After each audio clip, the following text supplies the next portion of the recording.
जब हम भौतिक दृष्टि से कलुषित होते हैं तो हम बद्ध कहलाते हैं। मिथ्या चेतना का प्रत्यक्ष इसलिए होता है कि हम अपने आप को प्रकृति का प्रतिफल उत्पाद मान बैठते हैं। यह मिथ्या अहंकार कहलाता है। जो व्यक्ति देहात्म बुद्धि में लीन रहता है वह अपनी स्थिति स्वरूप को नहीं समझ पाता। भगवत गीता का प्रवचन देहात्म बुद्धि से मनुष्य को मुक्त करने के लिए ही हुआ था और भगवान से यह सूचना प्राप्त करने के लिए ही अर्जुन ने अपने आप को इस अवस्था में उपस्थित किया था। मनुष्य को देहात्म बुद्धि से मुक्त होना है और आध्यात्मवादी के लिए प्रारंभिक कर्तव्य यही है। जो मुक्त होना चाहता है, जो स्वच्छंद रहना चाहता है, उसे सर्वप्रथम यह ज्ञान होगा कि वह शरीर नहीं है। मुक्ति का अर्थ है भौतिक चेतना से स्वतंत्रता। श्रीमद् भागवतम में भी मुक्ति का परिभाषा दी गई है।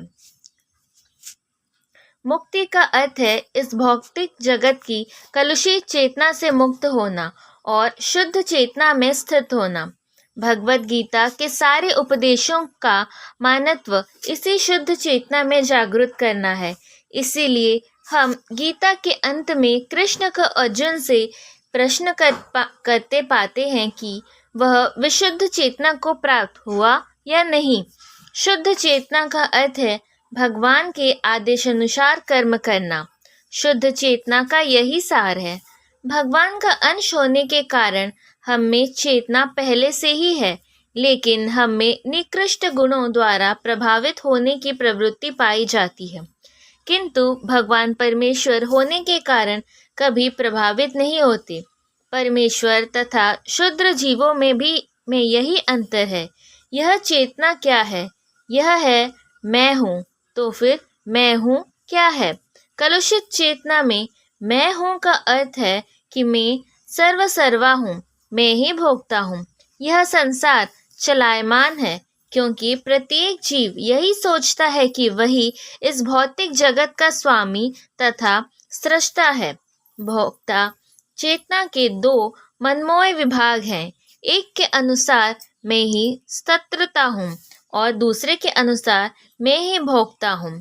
लेकिन वास्तव में परमेश्वर सृष्टा तथा भोक्ता दोनों है और परमेश्वर का अंश होने के कारण जीव ने तो सृष्टा है न भोक्ता। वह मात्र सहयोगी है।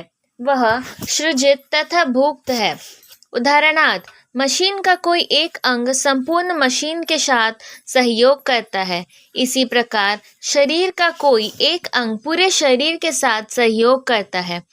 हाथ, पाँव, आंखें आदि शरीर के अंग हैं, लेकिन ये वास्तविक भोक्ता नहीं है। भोक्ता तो उदर है।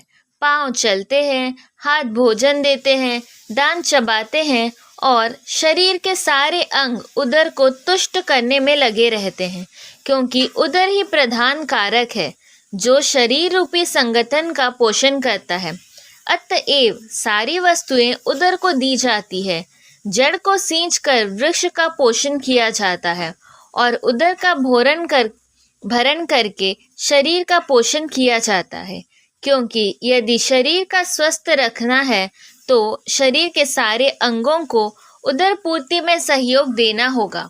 इसी प्रकार परमेश्वर ही भोक्ता तथा सृष्टा है और उनके अधीनस्थ हम उन्हें प्रसन्न रखने के निमित्त सहयोग करने के लिए हैं। इस सहयोग से हमें लाभ पहुंचता है। ठीक वैसे ही जैसे उदर द्वारा गृहीत भोजन से शरीर के सारे अंगों को लाभ पहुंचता है। यदि हाथ की उंगलियां यह सोचे कि वे उदर को भोजन न देकर स्वयं ग्रहण कर ले तो उन्हें निराश होना पड़ेगा। सृजन तथा भोग के केंद्र बिंदु परमेश्वर है और सारे जीव उनके सहयोगी है। सहयोग के कारण ही वे भोग करते हैं। यह संबंध स्वामी तथा दास जैसा है। यदि स्वामी तुष्ट रहता है तो दास भी तुष्ट रहता है। इसी प्रकार परमेश्वर को तुष्ट रखना चाहिए। यद्यपि जीवों में भी सृष्टा बनने तथा भौतिक जगत का भोग करने की प्रवृत्ति होती है, क्योंकि इस दृश्य जगत के सृष्टा परमेश्वर में ये प्रवृत्तियां हैं। अतएव भगवत गीता में हम पाएंगे कि भगवान ही पूर्ण है, जिनमें परम नियंता नियंत्रित जीव, दृश्य जगत, शाश्वत काल तथा कर्म सन्निहित है। और इन सब की व्याख्या इसके मूल पाठ में की गई है। ये सब मिलकर परम पूर्ण का निर्माण करते हैं और यही परम पूर्ण परम ब्रह्म या परम सत्य कहलाता है। यही परम पूर्ण तथा परम सत्य परम पुरुषोत्तम भगवान श्री कृष्ण है। सारी अभिव्यक्तियों उनकी विभिन्न शक्तियों के फलस्वरूप है, वे ही पूर्ण है। भगवत गीता में यह भी बताया गया है कि ब्रह्मा भी पूर्ण परम पुरुष के अधीन है। ब्रह्मणो ही प्रतिष्ठाहाम। ब्रह्म सूत्र में ब्रह्मा की विशुद्ध व्याख्या सूर्य के किरणों के रूप में की गई है। निर्विशेष ब्रह्म भगवान का प्रभामय किरण समूह है। निर्विशेष ब्रह्म पूर्ण ब्रह्म के अपूर्ण अनुभूति है और इसी तरह परमात्मा की धारणा भी है। 15वें अध्याय में यह देखा जाएगा कि भगवान पुरुषोत्तम निर्विशेष ब्रह्म तथा परमात्मा की आंशिक अनुभूति से बढ़कर है। भगवान को सच्चिदानंद विग्रह कहा जाता है। ब्रह्म संहिता का शुभारंभ इस प्रकार से होता है। ईश्वरः परमः कृष्ण सच्चिदानंद विग्रह अनादिरा गिरोविंद सर्व कारण कारणम।